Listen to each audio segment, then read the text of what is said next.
শ্ৰীমন্ত শংকৰদেৱ সংঘৰ ঢকুৱাখনা জিলা শাখাৰ ৩৪ সংখ্যক বাৰ্ষিক অধিৱেশন শুকুৰবাৰৰ পৰা তিনিদিনীয়া কাৰ্যসূচীৰে অনুষ্ঠিত হ'ব। এই অধিৱেশন ভকত বৈষ্ণৱৰ সমাগমেৰে উখল মাখল হৈ পৰিছে ১ নম্বৰ হিলৈদাৰী গাঁৱৰ ৰুক্মনাথ গগৈ সমন্বয় ক্ষেত্ৰ। অধিৱেশনৰ প্ৰস্তুতিত ব্যস্ত হৈ পৰিছে সমগ্ৰ অঞ্চলবাসী।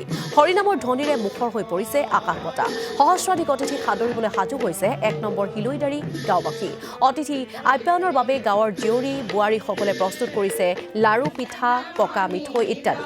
সমান্তৰালকৈ বৰগীত আৰু ভাওনাৰ আখৰাত ব্যস্ত হৈ পৰিছে অঞ্চলটোৰ শিশু কিশোৰ লগতে যুৱক যুৱতীসকল।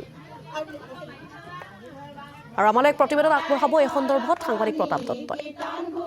হয়, ১৭ জানুৱাৰীৰ পৰা তিনিদিনীয়া বৰ্ণিল কাৰ্যসূচীৰে ঢকুৱাখানাৰ শ্ৰীমন্ত শংকৰদেৱ সংঘ ঢকুৱাখানা জিলা শাখাৰ ৩৪ সংখ্যক বাৰ্ষিক অধিৱেশন ঢকুৱাখানা হিলৈদাৰীত অনুষ্ঠিত হ'ব। আৰু যি স্থানত এই বাৰ্ষিক অধিৱেশনখনি অনুষ্ঠিত হ'ব অৰ্থাৎ ঢকুৱাখানা হিলৈদাৰীত ১ নং হিলৈদাৰীত মই বৰ্তমান উপস্থিত আছোঁ।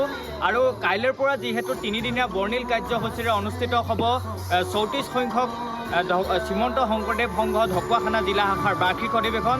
আৰু বাৰ্ষিক অধিৱেশনৰ উপলক্ষে ব্যাপক প্ৰস্তুতি পৰিলক্ষিত হৈছে। মোৰ সহযোগীক পোনে পোনে এটা সামগ্ৰিক পৰিৱেশটো দেখাবৰ বাবে অনুৰোধ জনাইছোঁ।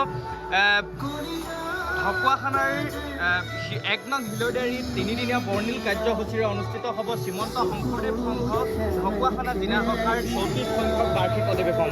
আৰু বাৰ্ষিক অধিৱেশনক কেন্দ্ৰ কৰি ব্যাপক উৎসাহ উদ্দীপনা তথা উৎসাহ পৰিলক্ষিত হৈছে, যিহেতু কাইলৈৰ পৰা তিনিদিনীয়া বৰ্ণিল কাৰ্যসূচীৰে অনুষ্ঠিত হ'ব এই বাৰ্ষিক অধিৱেশন।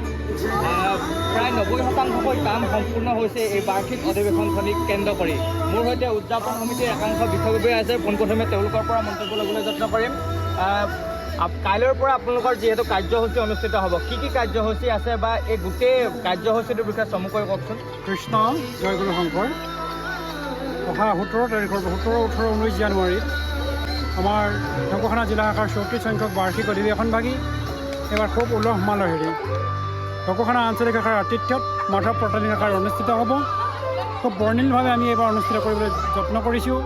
তাৰ বাবে আমি ইতিমধ্যে প্ৰস্তুতি প্ৰায় সমাপনৰ পৰা আগবাঢ়িছে। বিহুৰ বাবে দুই এদিন হয়তো আমাৰ দুই এটা কাৰ্যসূচী অলপ প্ৰভাৱ পৰিছে যদিও অগ্ৰ কাম কাজ আমাৰ সমাপন হ'ব।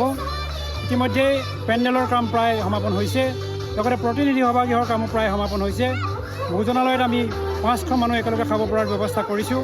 তাৰোপৰি আমাৰ বিভিন্ন ধৰণৰ সাংস্কৃতিক কাৰ্যসূচী আমাৰ ৰখা হৈছে।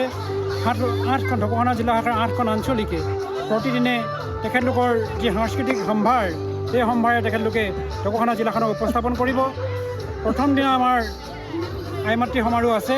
তাত লখিমপুৰ নাৰায়ণপুৰ জিলা শাখাৰ পৰা শ্ৰীমন্ত শংকৰদেৱ সংঘৰ এগৰাকী বিশেষ আমাৰ আইমাতৃ কল্যাণ সমিতিৰ সদস্যা শ্ৰদ্ধাৰ ৰীণা বৰা এগৰাকীয়ে তেখেতে অংশগ্ৰহণ কৰিব।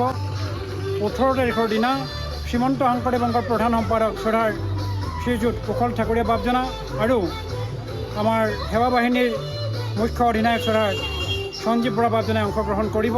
লগতে স্মৃতিগ্ৰন্থ উন্মোচনৰ বাবে আমি ঢকুৱাখানা মহাবিদ্যালয়ৰ শ্ৰদ্ধাৰ অধ্যক্ষ যুগান্ত সুত বাপজনাক আমি আমন্ত্ৰণ জনাইছোঁ। আৰু তেখেতে ইতিমধ্যে আমাক এই কাৰ্যসূচীৰ বাবে আমাক সহমত প্ৰকাশ কৰিছে।